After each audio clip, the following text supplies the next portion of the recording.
am one of the founders. For 25 years, I worked under Reverend Burnett as assistant to the minister. I worked under the Reverend Ann Jefferson as assistant to the minister. I was the business manager for the church for 21 years.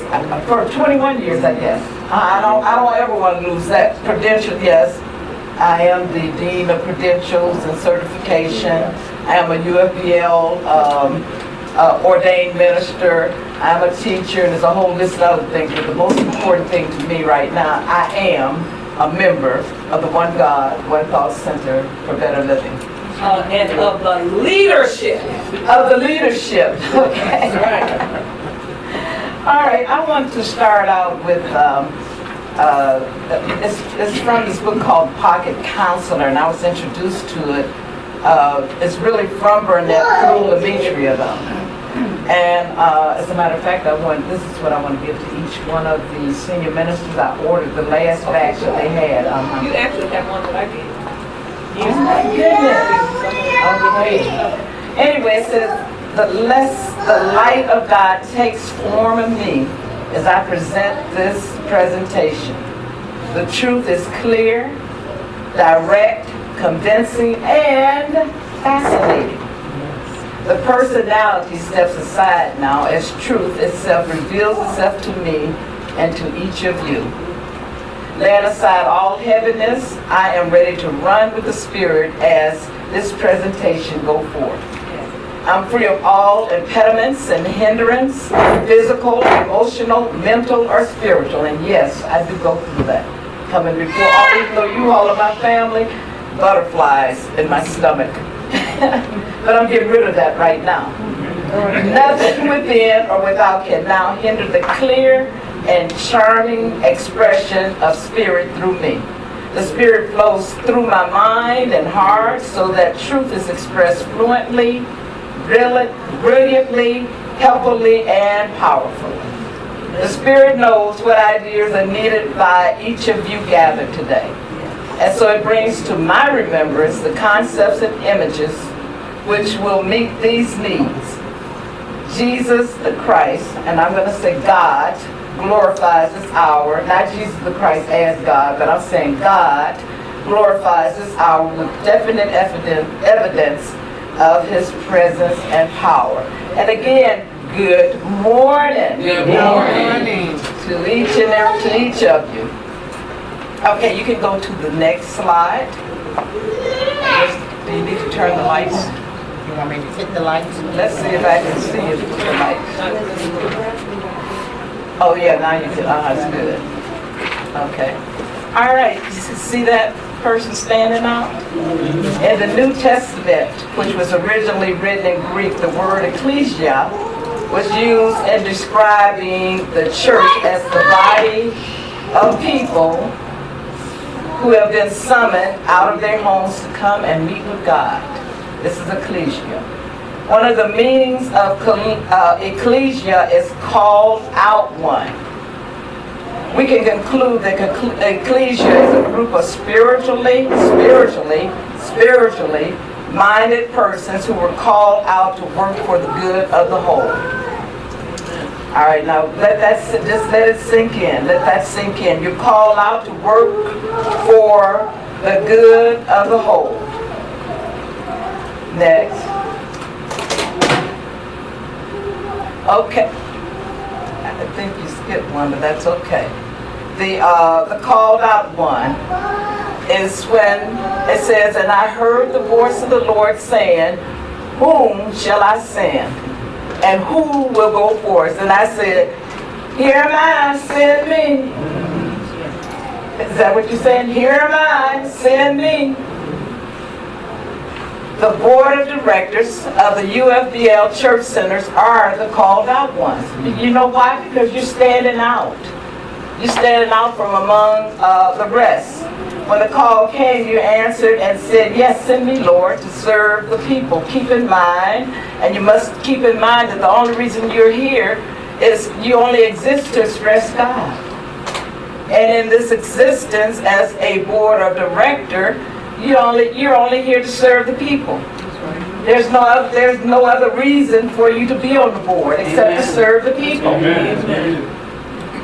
How you express God will reflect in the way you serve the people. People come to church for various reasons. Some come in search of peace. Some are searching for happiness. Some need to be consoled.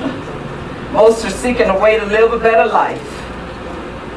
You cannot personally provide any of these things to a person.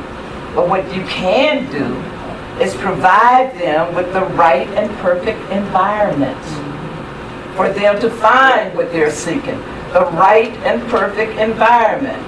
So there are two things that you're doing. You're only here to serve the people, and in serving the people, you're creating an environment where the people want to come to. When you answer the call to be of service, much is expected of you. It's a lot expected of you. Don't you know that, Linda? Yes. And I can truly say now, Linda to me represents one that was called out, and she's doing some things. And because I've worked with her for the past few weeks, but guess what?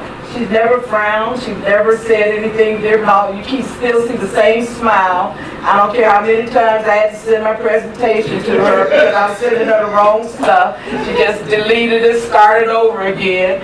Then when she asked me, do you have your presentation with you? No, Linda. She said, oh. She said, oh, but I got it. So here it is. I said, no, thank you, Linda. Thank you, Linda, for your patience. Because this is part of, you got to have patience to be on the board. A lot of it. As a board member, you're held to a higher standard. When you walk in a room, a positive shift in the atmosphere should take place. The people you serve should experience a feeling of peace, harmony, and trust. Not when you come in, they said, oh, Lord, here she comes.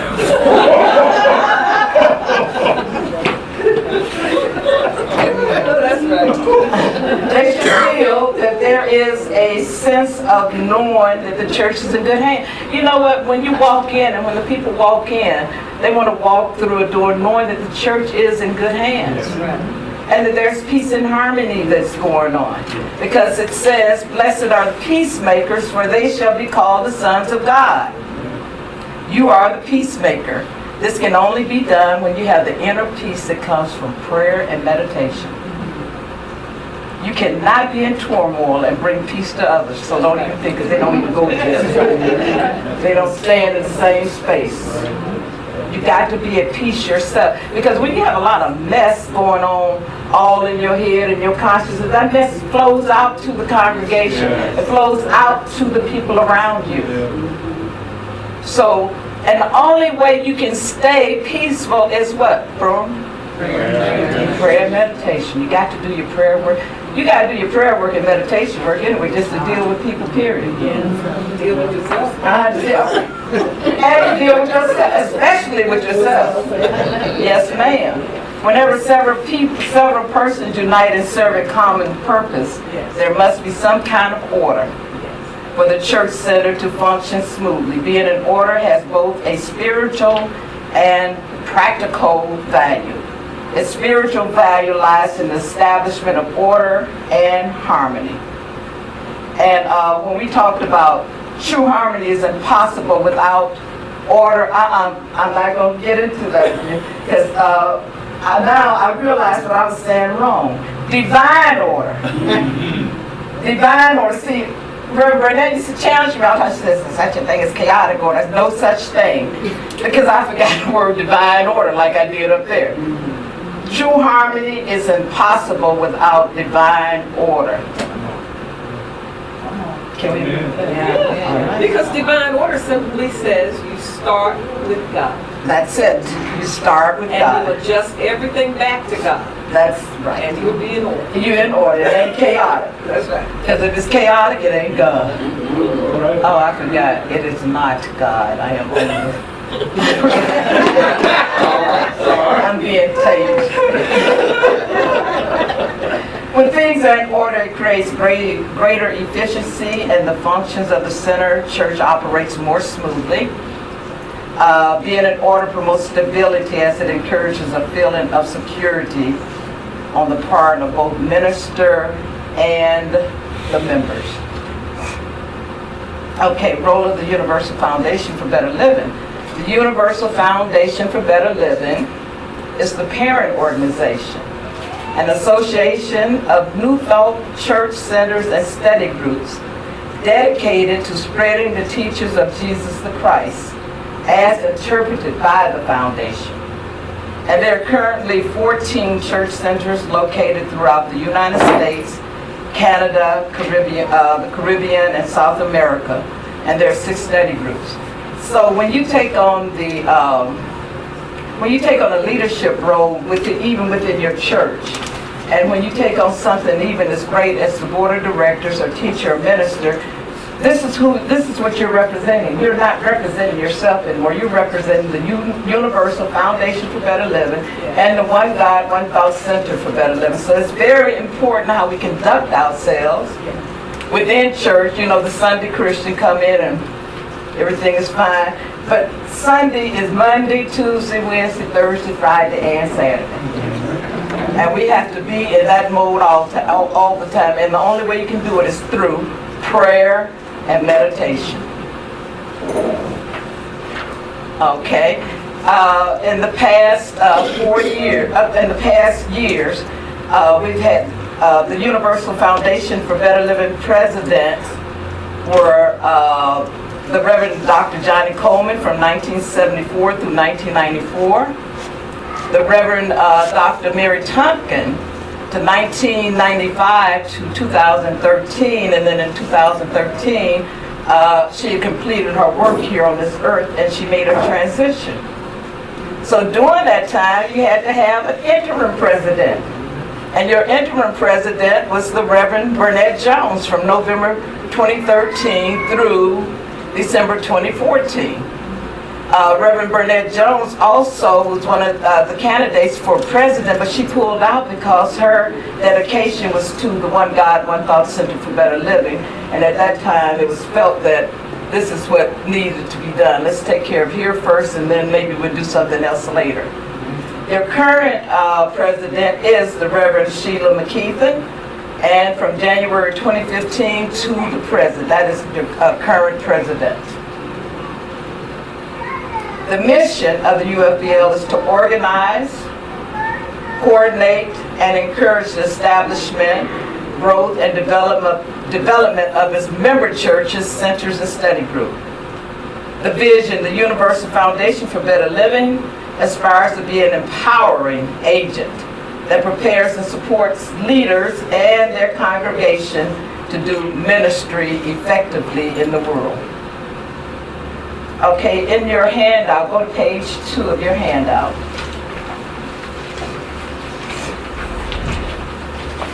That's this. Okay. As you can see, there's an anatomy for the New Thought Church. Did the camera get this? Anatomy for the New Thought Church. As you can see, the head is minister, but I know the minister is totally responsible for everything that goes on within the church. It is her responsibility or his responsibility for everything that happens in the church. And I'm sure at the head she also wants to put the minister leader, because everything usually falls on the minister, and they even say that the church or what have you can only go as far as the minister can go.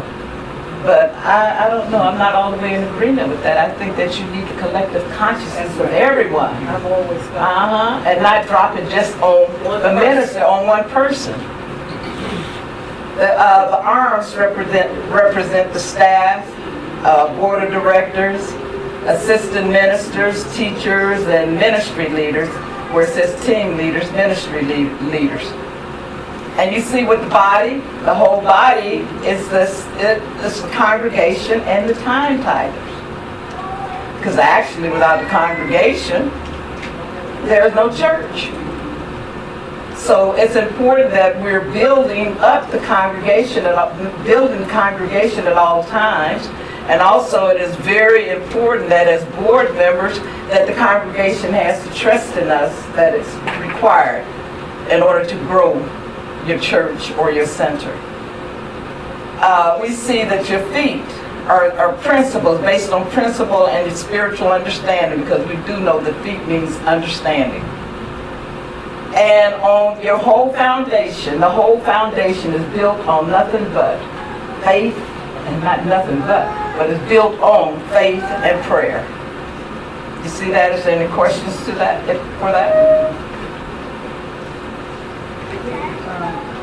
I missed something. Assistant minister, teacher, and team leaders. The arms, it's on there. Team leaders would be ministry Ministry leaders. Change team to ministry leaders. And what was staff and board? The arms are. So you I'm gonna let you tell me. staff and Look at board, that. You got arms for the staff and board and arms for the assistant minister and teacher. Yeah, because we got two arms, left and right. One is the left. You got, yeah. Okay, thanks, Amanda. Everything amazing. Okay, all right. Let's move on. Each UFBL Church Center is a spiritual corporation. It is important to know that UFBL and its member churches not only operate as a spiritual entity, but must also operate as a business. This is really important. A lot of people miss that. It is a business. And what is the business? UFBL and its member churches is in the business of what? Selling the concept of God. Selling the concept of God as the only presence and power in the universe. That is your business. That is your marketing. That is your sale. That's your business that you're involved in, selling the concept. So all this other stuff is nothing. The only reason selling the concept of God as the only presence in the universe, as the only presence and power in the universe. The other thing you should know is that all UFBL churches are autonomous. And the UFBL president can only exercise authority or come into a center to resolve issues by written requests from the senior minister, the board of directors, or a quorum of the membership. Okay. And keep in mind, autonomous, the authority to set policy and govern itself to function independently. So usually a visit from the president, they're usually due to fiduciary failure and or misconduct, not acting in good faith with regard to the church or the center. And that can come under mishandling of church funds, and just a lot of things would come under that. And like I said, things very seldom happen, but they do happen, and we've had them to happen. The minister vacancy, if you don't have the succession plan, the president could come in and appoint a minister for you. But here, we're one of the places we have a succession plan. A non-functioning organization. Sometimes you have organizations that are there in spirit, but they're not functioning. And so the president can go in and see what can be done in order to get a center back on its feet, or should the center even be there. And the other is a UFBL policy violation if your minister is not in good standing. And your minister has to be in good standing, be a UFBL licensed ordained minister. They have to be in good standing as a teacher, because after, I think, 4 or 5 misses of getting your CEU's continuing education units in, you lose your standard. You don't lose your ordination, but you lose your stand. You're good, being in good standing. Can I also add one thing? Yes, ma'am. The president can visit by invitation of the church to celebrate. That's correct. Or to Now, preach. yeah, that's right. They can come, but I'm saying they can't just walk in on you. Yes. It's by invitation. They cannot walk in on you, like, because even though we're under, That's right. that's the point I was trying to get to. But yes, by invitation, yeah, anybody can come. Yeah. Even me.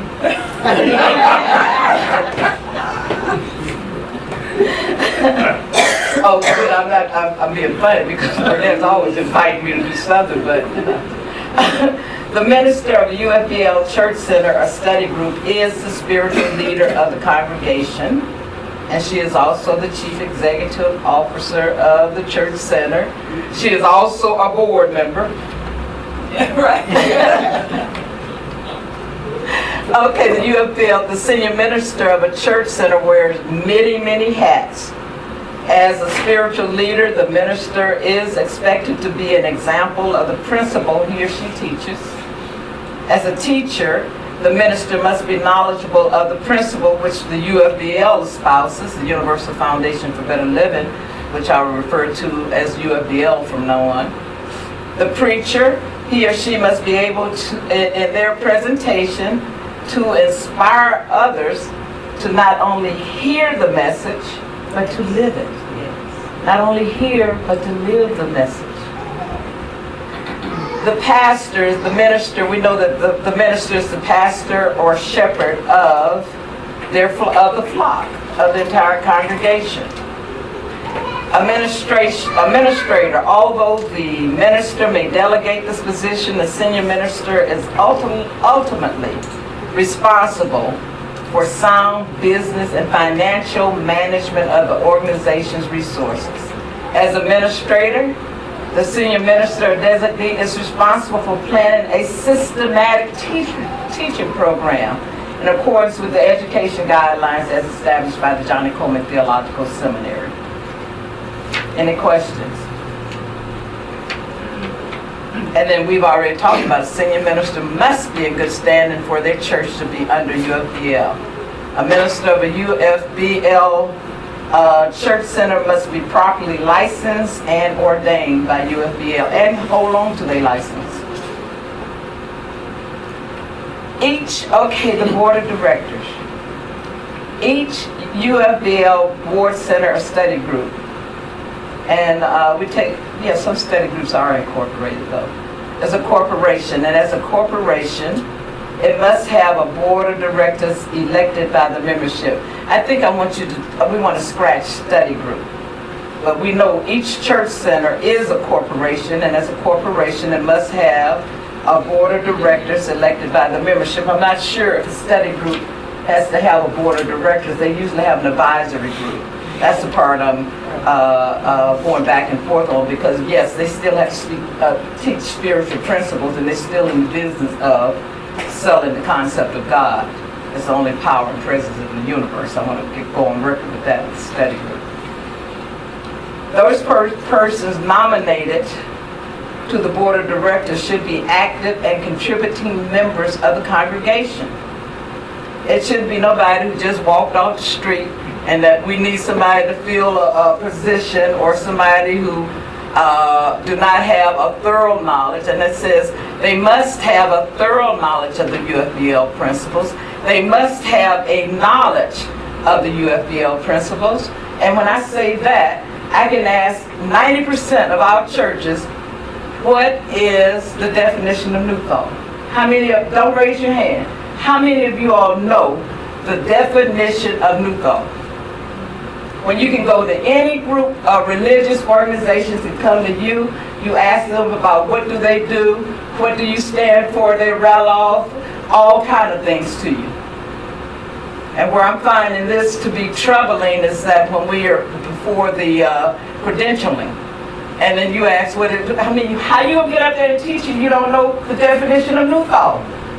You don't even know what you're teaching. What's your definition of new thought? You find the definition of new thought.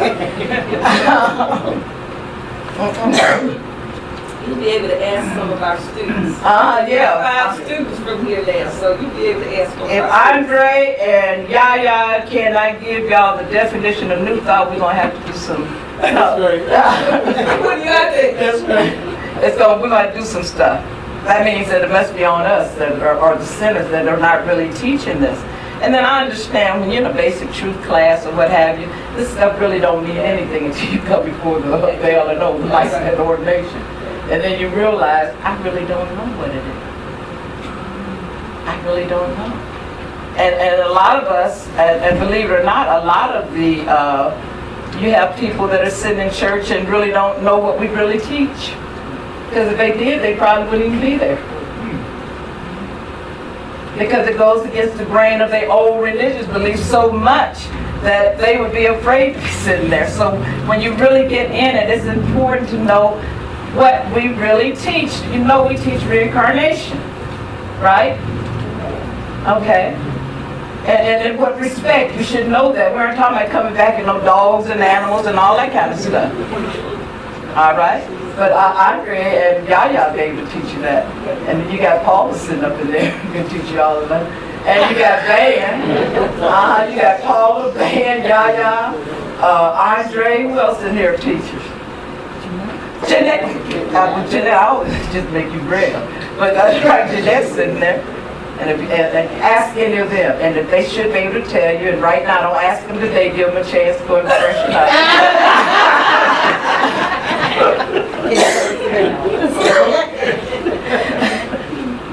Board members' areas of responsibility. A board member is selected to meet the needs of the people they serve. That's why you've selected. The bottom line of every decision made by the board should be, how would this help serve the people better? That's right. How would this help serve the people better? And let me tell you something, if it's not within the 5 basic truth principles, it shouldn't even be discussed.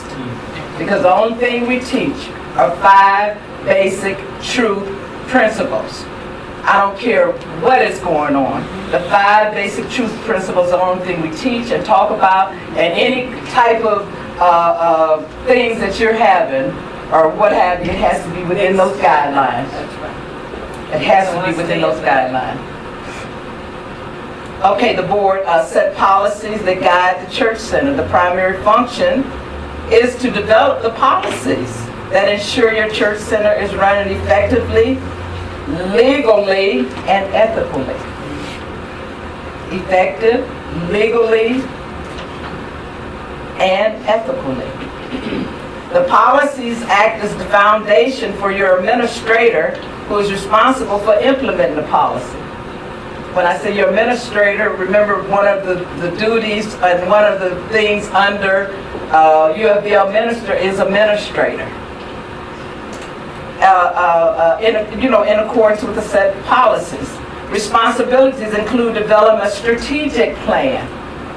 Strategic plan outlining long-term goals that you have for the church center growth and development. The board sets the long-term goals. The administrator sets short-term goals to assist in implementing the long-term goals. Is that clear? Because sometimes we get it twisted. The board is responsible for ensuring the church have adequate finances and the money to operate. A trustee, and that's what you are really, a trustee of the church center. You're responsible for seeing how well the money is spent to implement programs and services that have been authorized, but it does not mean that you approve the expenditures. It does not mean that you micromanage the business aspect of the church. Because once you sign off on that bottom line, see, that's another thing. A financial plan is put before you. How many of you vote on it? Me. All of us vote on it. You didn't vote on that bottom line, whatever that bottom line is, but you did not vote on how that minister or the business manager, the administrator, is going to allocate this funds, as long as they don't go over that bottom line. Now, of course, you're responsible if there are frivolous spending that's going on, and that's when you step in. If I decide that I'm going to build a pig house out there, you know we need to step in. Somebody needs to step in and say something. No, you cannot do that. I don't even know why I thought about a pig house.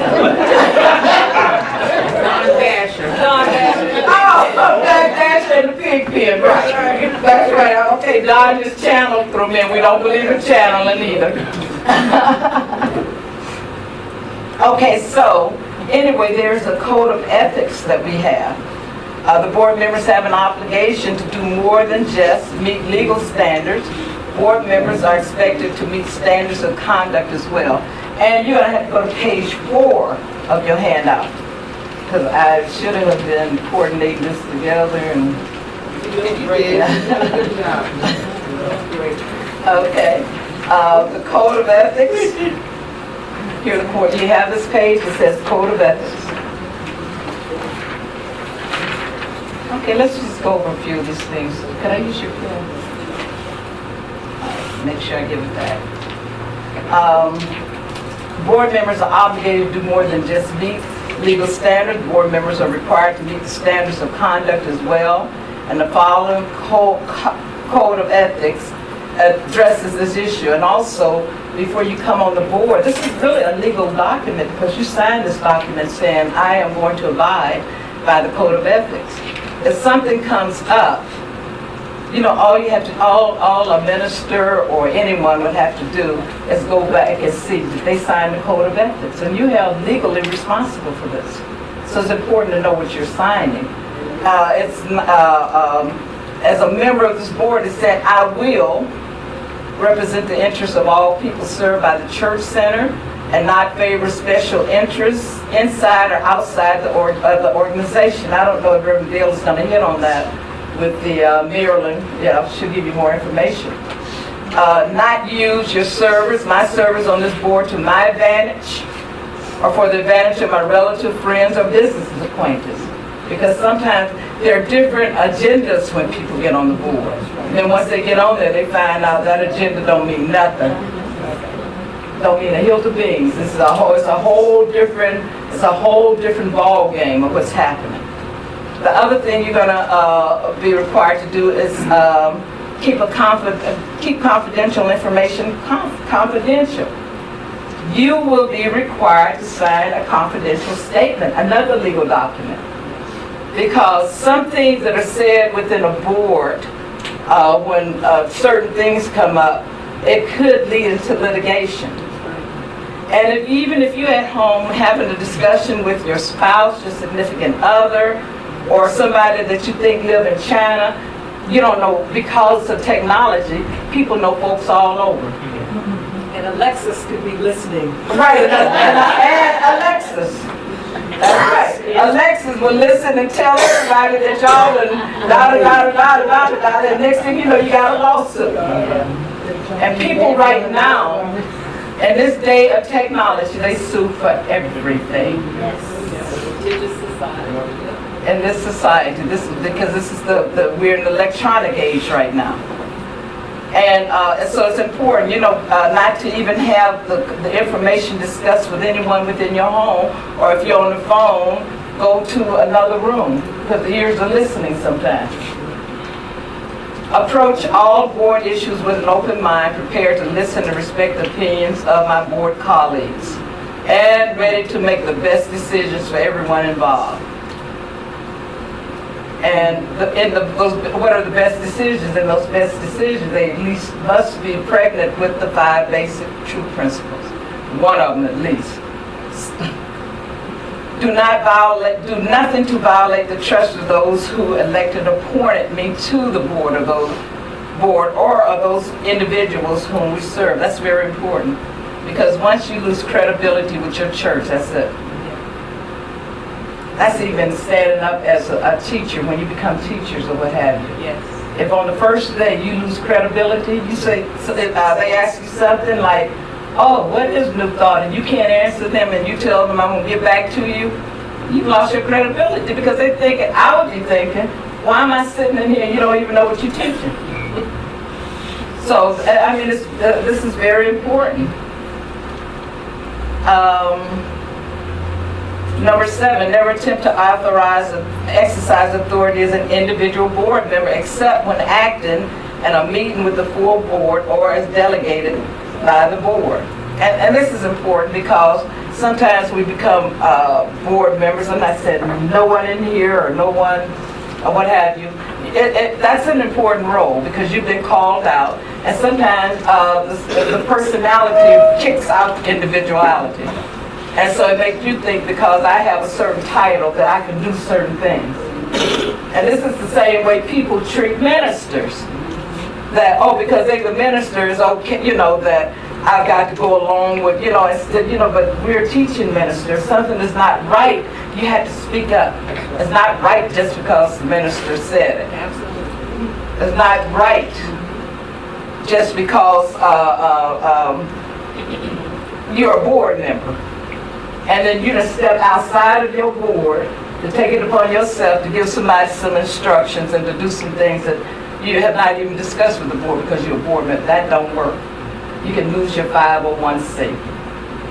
And most board members, I would like for you to really understand the importance of some of the actions that you do and how they affect the whole entire the impact of the church and the foundation. When you bring lawsuits or unwanted attention to, you know, to your church or center. Declare conflicts of, and this is not good because I will declare conflicts of interest. Yeah, it did. It said I will declare conflicts of interest between my personal life and my position on the board and abstain from voting when appropriate. Now, we've had that to happen when I was on the board, because I was on the board for many, many, many years.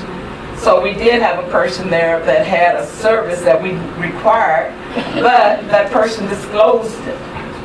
And once they disclose it, it's up to the board to make a decision if you want to do it. But that person only has they can talk about it, but they cannot vote on it. They cannot take a vote on any of those things. You have a lot of people join boards because they have a business that they think they can sell to the church. But the board makes a decision to accept or reject. And of course, don't interfere with the duties of the senior minister or CEO or undermine his or her authority with his employees. It don't happen here, but it can happen where board members, because they're board members, or they may be disgruntled at the moment with the minister, will go in and talk to the employees about the minister, or about the leadership, or about each one of you. Use leadership. No, those conversations should never happen. As a matter of fact, you are the water bearer where you're gonna put the fire out. You're not the one that comes with a can of gasoline and pour it in the fire and add fire to it. And if that's what you're doing, this is not where you're supposed to be.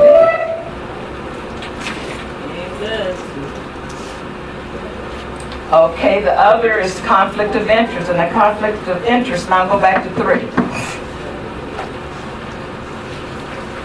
And we kind of talked about this. Board members, however, may not make a profit in any way in the outside employment or business interest from their services on the board of directors. Okay, but we know that you can do this as long as you disclose it.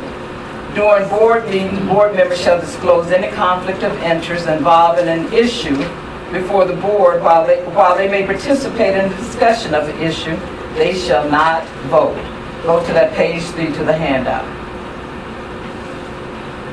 And you see that there are several things that, and these things can also help you lose your 501c. Business or professional interest. Board members may not make a profit. We did that during, okay, board members shall disclose any conflict of interest involving an issue before the board. While they may participate, this is very important.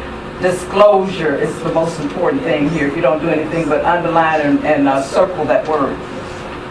Gifts, gratuities. Board members will not accept gifts or gratuities, trips, personal property, or other items of value from an outside person or organization as an inducement to do business with or provide services for the one God, one thought.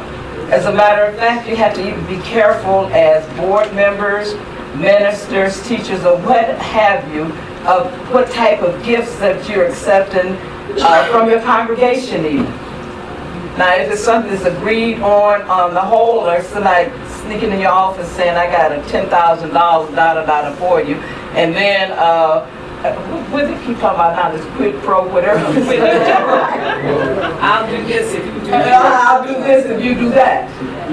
You know to move away from that. Board members, that's very important. I'll put $10,000 in the church. In the church. If you will make sure that the board votes me in as XYZ, That's does right. XYZ with my business. Right, that's right, exactly. Personal beliefs. Board members hold, board members hold a wide range. Can the camera see me? I don't know. Board members hold a wide range of personal beliefs, values, and commitments, and these can present conflict of interest as they prevent board members from acting for the benefit of the One God, One Thought Center, or from carrying out their responsibility as board members. A board member shall not attempt to use their board office to further their interests or to convince other board members or the senior minister or staff to act upon those wishes. Okay, I'm trying to think of a personal belief that someone may have, and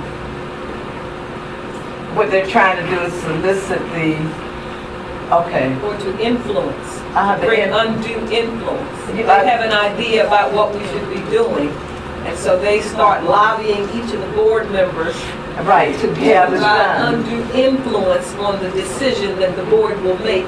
That's supposed to be for the good of the whole church, but in that instance is because it's the idea and the preference of an individual. That's It's like right. they're lobbying Yes, so board lobbying. members to get things to happen. That's That's similar correct. to Catherine Pugh. Huh? Is that similar to what Catherine Pugh did? She was not lobbying anybody. Hers was a conflict of interest issue because she did not put it on the table and disclose what she had been doing. It was uncovered and found out about afterwards. That essentially is what happened in her case. Or, even if we're talking about our religious worships, because we do not teach new thought, or we do not teach things that are outside of ourselves, or the prayers, or the prayers and the meditation and what have you.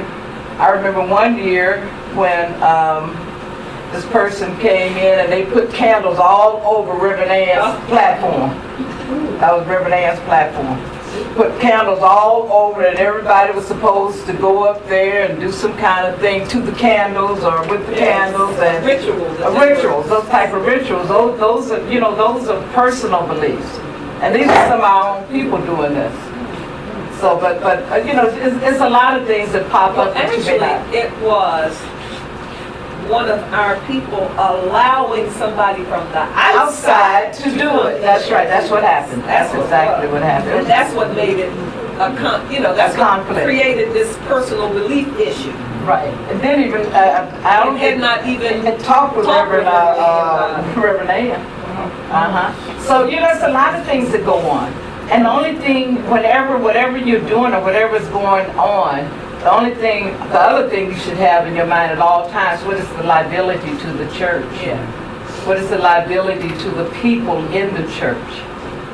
And see, when I was here, they used to call me the party of no, because they didn't understand that if I was saying no to something, I was saying no because I knew there was a liability involved there. They called you Miss Logistics. Well, yeah, and the party of no, and the warden.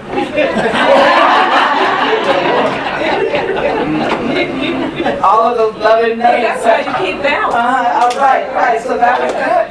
It didn't make me any difference because I was here to serve the people. I was here to work in the best interest of the church. And the sergeant. Right. I was here to work with the people.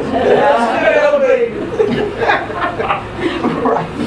But my job was to serve the people, and if there was a liability involved there, no kids didn't run up and down the hall, kids didn't do all that other, nope. Because if they fall and hurt themselves, there are lawsuits out there. If somebody walks in and they want to do certain kind of water ballooning in the church or something, like, no, the answer is no. I didn't say no to everything. No, I did not. As a matter of fact, how do you think about it? No. The point is, The point is, we understand. somebody has to be on top of Right. the impact That it will have. that anything could have that could affect the good of the whole. That's right. And that was my standard of, in other words, Evelyn was not just operating in that mindset on her own. Now, if people are pushing me out, that she was a good guy. I was a good guy. And you know what? And that's one thing I insist on. If it is your area of responsibility, I expect you to be a 10. If everybody else is a 7 or a 5 or whatever, I expect you to be holding the 10. Henrietta, and I go back, she holds the 10. And Yes. you say, well, why she is it? Because that is her responsibility. And that's- Hold the 10. Everybody else can do whatever, but somebody has to be the standard. So that's the only thing that I saw you doing is holding up the 10. And I just want to add one other thing. As a congregation of creative people, because that's who we are, we create all the time, we have wonderful ideas. Yep. But those ideas have to be channeled and filtered through people who know what those ideas will be on the other side of the filter. That's right. That's the first thing. Impact. The impact. The second thing is trust and believe that there are those of us here who know things that you may not know, That's right. realize, or understand. That's called superior knowledge. Yes. Uh-huh. Just like some of this. This thing, some of us may be hearing this for the very first time in life. Wow. This is what's been going on for 25 years. Yeah. Yes, and there are some things that it is unethical for the minister to disclose. That's correct. You got a question about why he doing so-and-so or not doing so-and-so. There are sometimes that, what do you call superior knowledge, and it's unethical to even have a even talk about conversation it. with them. You just gotta trust. But here's what I want to go on record is for everyone to know that I wasn't doing this on my own. That's right. Excellent as far as I'm concerned. And let me tell you something else. What I was doing is what the board is supposed to be doing. Not day-to-day operations. That's right. But being aware of what the liabilities are as a whole and the impact that it has on the whole. That's right. That is the job of the board of directors. And how do you do that? You don't walk around chastising people and doing it. You gotta write a policy. You're a policy maker. You can write a policy on anything. It don't have to be accepted, but you can write a policy on anything. And the policy still should be within the 5 basic truths. Okay? Okay, another thing, abuse of the board office. Board members should not abuse their office by using the nonprofit staff, their services, the equipment, or property for their personal or family gain, and it includes using their position on the board of directors to obtain employment at the organization for themselves, family members, and friends. The employment part, as long as it's disclosed. That's right. You don't bring your mother in and then she's sitting up there working and you done got her the job and everything, then you don't tell nobody that's your mother. Right. That's hard in Baltimore because everybody's related to everybody. Yeah, that's what I found out in Baltimore. Everybody knew everybody. So they kept me real good with as far as New Thought is concerned because I knew better to talk about anybody. Because their grandmother taught them or their mother went to school with them or that was their brother or their cousin. So with that, but it's to disclose. The other thing here that's really important is that sometimes we have businesses.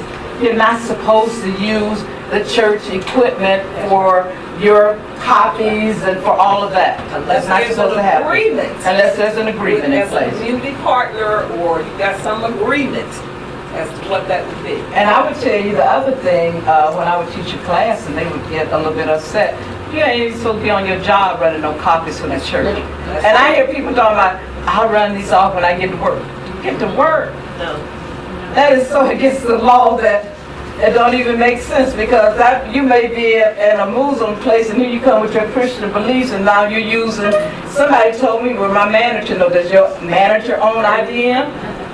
No, even that, you cannot do that. And I always throw that in there, but, it's up to you to do whatever it is you want to do. Because you're working a spiritual law Against yourself. against yourself. That's the point. Mhm. That's correct. Okay, where are we? True or false? When you assume responsibilities of governing a not-for-profit corporation, are you vulnerable for being sued? How many said yes? How many of you just saying yes because somebody else said yes and you don't want to be left out in the cold? So you all actually believe that you cannot be sued. I said, when you assume responsibility to govern a not-for-profit corporation, are you vulnerable for being sued? Yes, okay, you are. So let's go to page 6 and see what brings that on.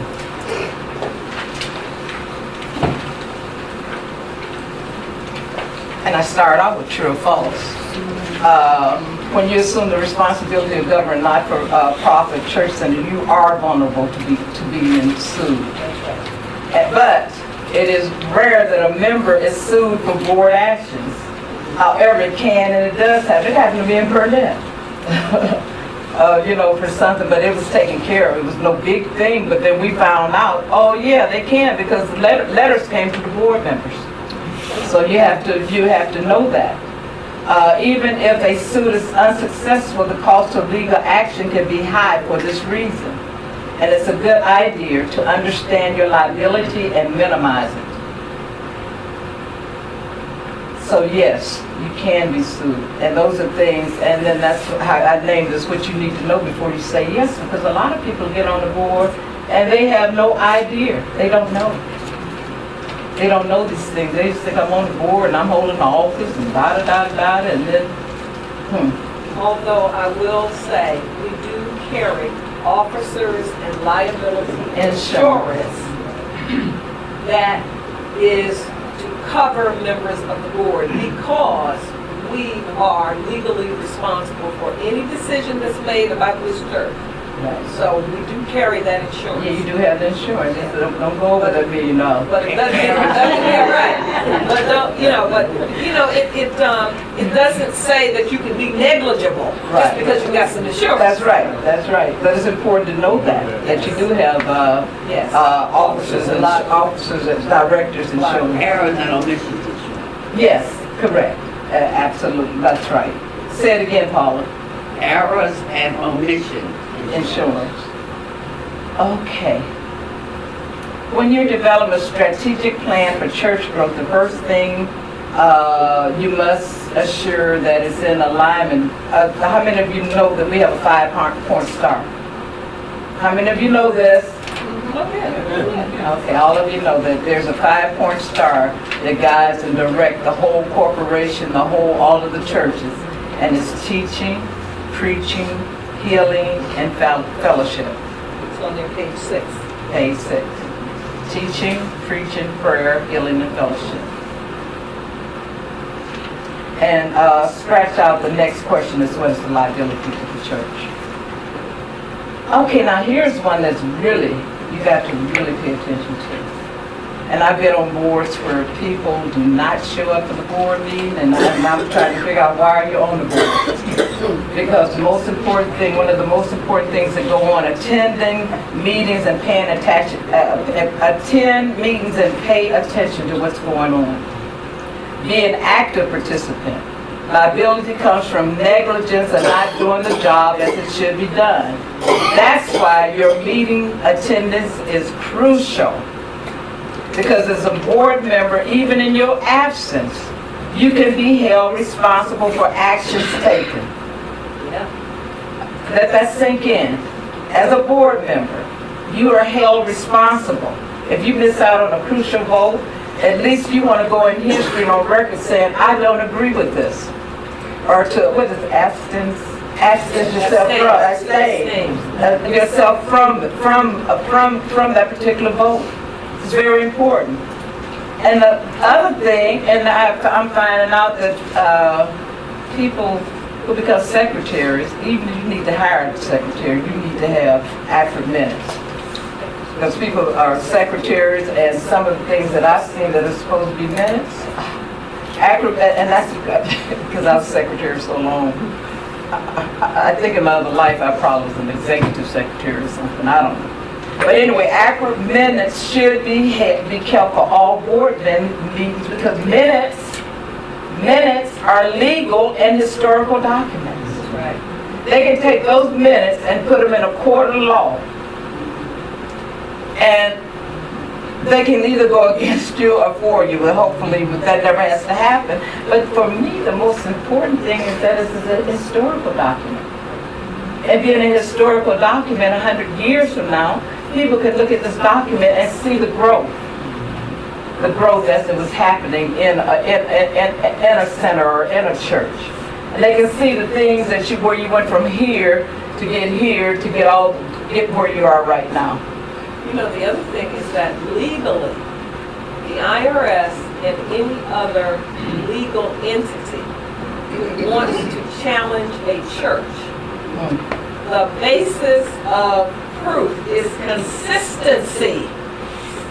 If you can show in your records consistency of thinking, consistency of practice, consistency of operation, that we do this consistently this way. That's right. That is a part of your proof. That's correct. Yes, and they hold that, we just went to the legal church compliance conference. Right. And that was one of the things they talk about. Churches are actually handled differently than other non-profits on that issue. They will not challenge you if they can see the consistency of your actions and thinking. And that's correct. And that's another thing, board members, when these things are coming up, should attend. I remember we used to attend all the time, so you got to stay up because things are changing. Each time you go there, things change. Even how long you're supposed to keep your documents. That's very important. And the minutes should always be signed by the secretary.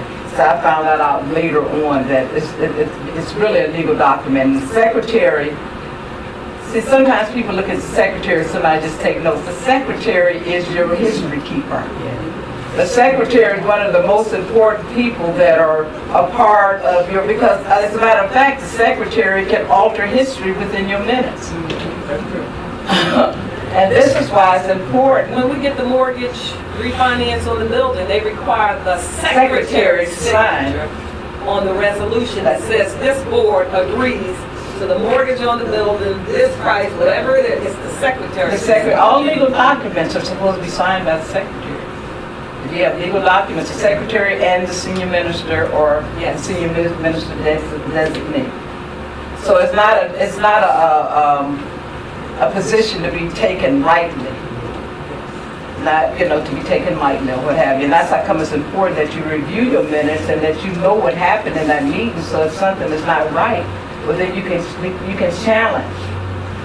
You can challenge on that and say, I'm not in agreement with this, in a sense to put in writing any challenge that you may have.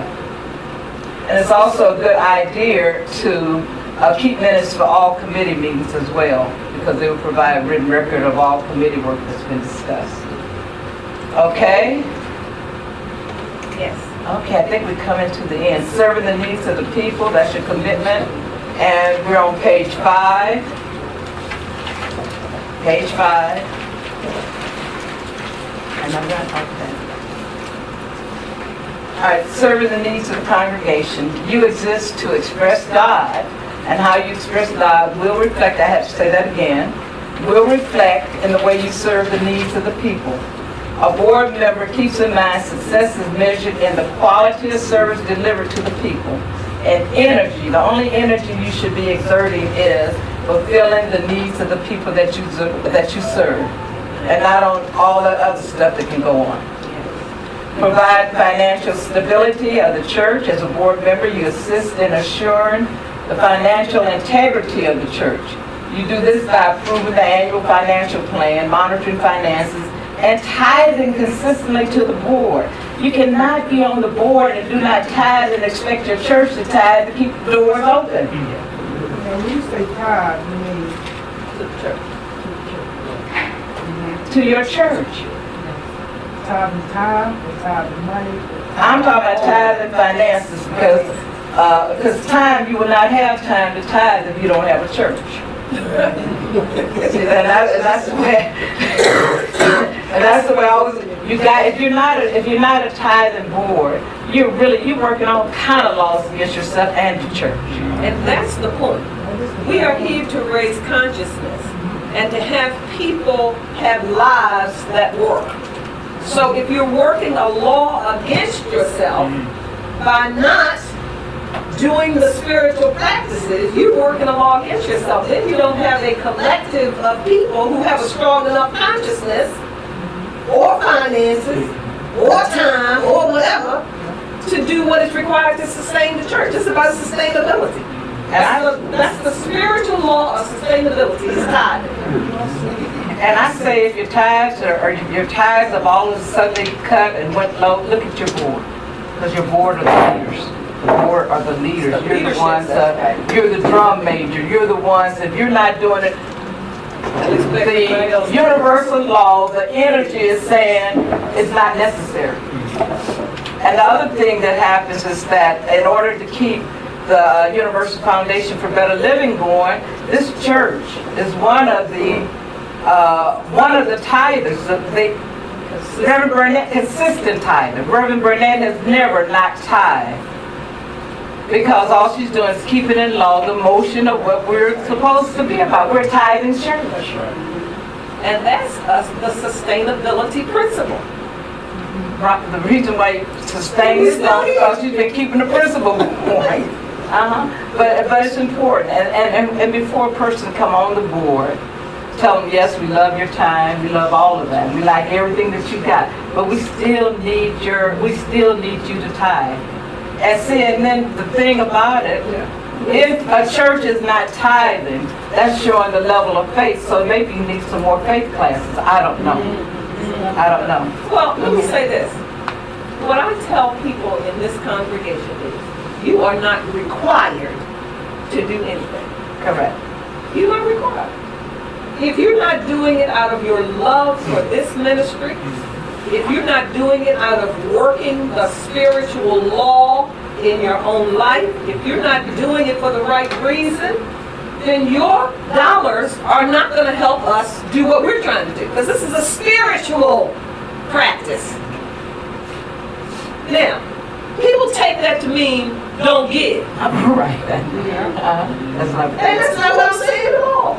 That is not what I'm saying. I'm saying there is nothing, nobody in here is going to make you, is going to look at your finances and say, that's not 10% you gave.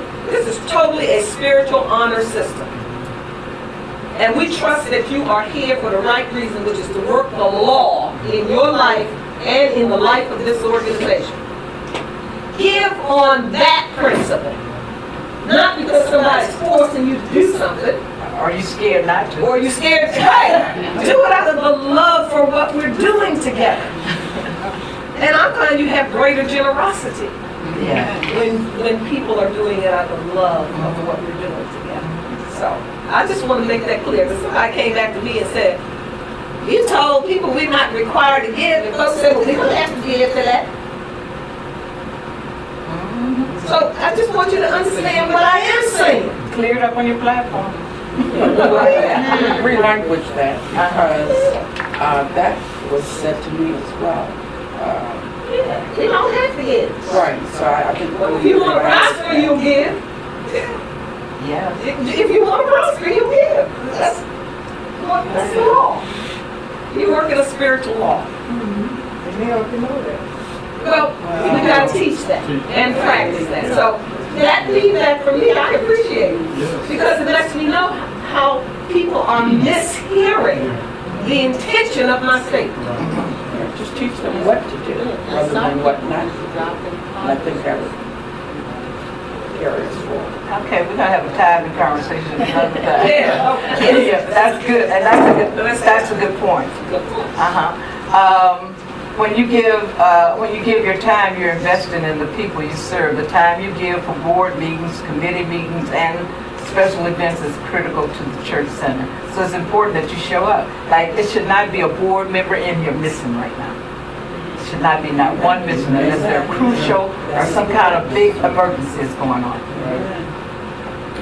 even, I mean, and I'm saying this from my heart, because there's things, I don't care how many times they heard this, you can always hear something different. And then a house divided cannot stand, and in order to come together as one, everybody has to be on one accord. But now you all have information that somebody else does not have, or they're going to hear secondhand, Right. or what have you. That's right. But it's important that we're always on one accord. That's important. That's right. Okay, and you can tell them I said that. They should have been here. When you, the sergeant.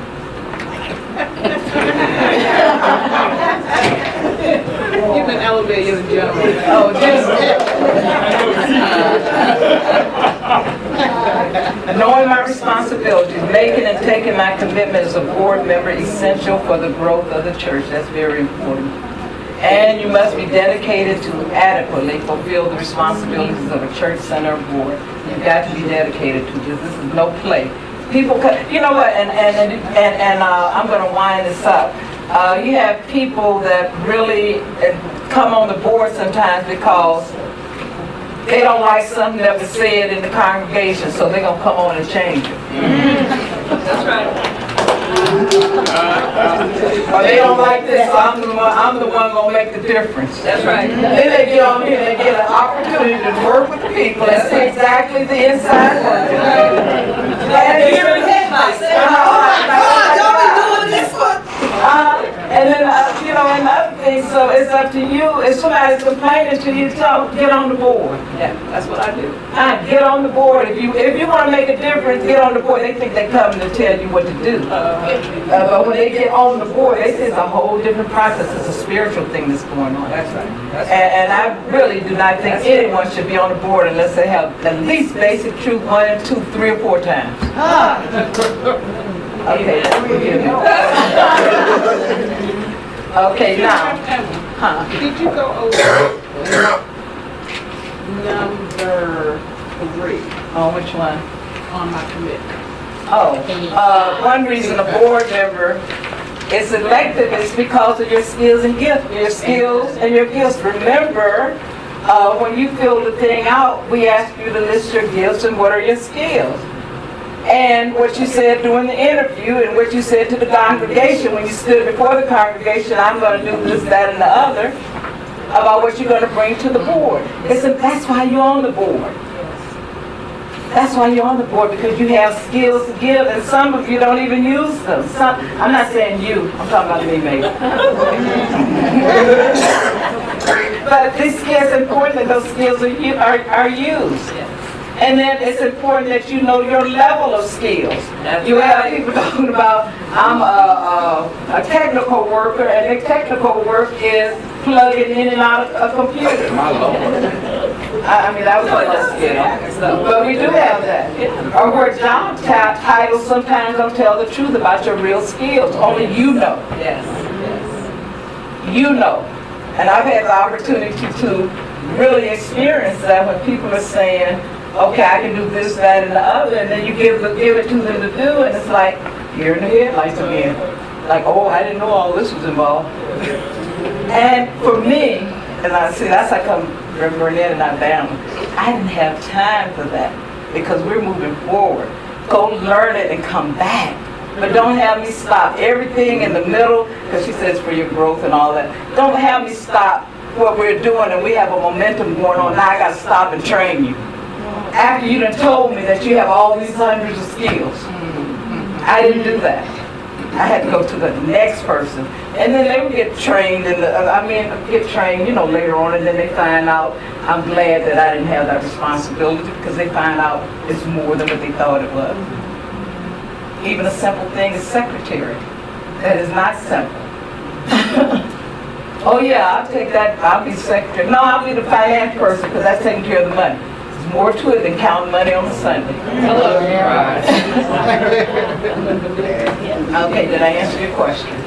Yes. Okay, the other thing that board members, that happens with board members, that they get it a little bit twisted. Can I say twisted? Okay, it's twisted. And the staff administration or assistant minister of the church center is designated, it should be as designated by the senior minister to handle the day-to-day operations. The board does not handle the day-to-day operation. The board stays out of the day-to-day operation. The board member shouldn't be sitting in there talking to Ms. Laverne and asking her to run nothing off unless she went through whoever the administrator is. The reason is because you don't know how much work that they were given from, how much work they have to do. And you have some people that are not going to ever say no. They're going to try to accommodate you because you're the board member. To me, that's using your influence as a board member. And what it's like to have 9 different people trying to tell staff what they ought to be doing. What they should be doing. Now that's chaos. That's chaotic order.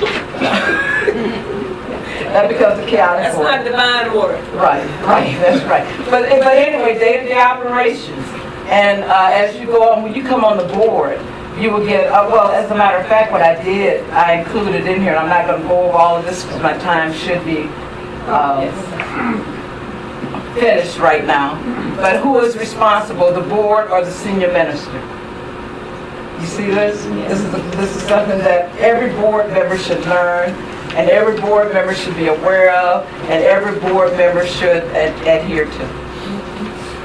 It's very important. Okay? All right now. And that will conclude my... Very good.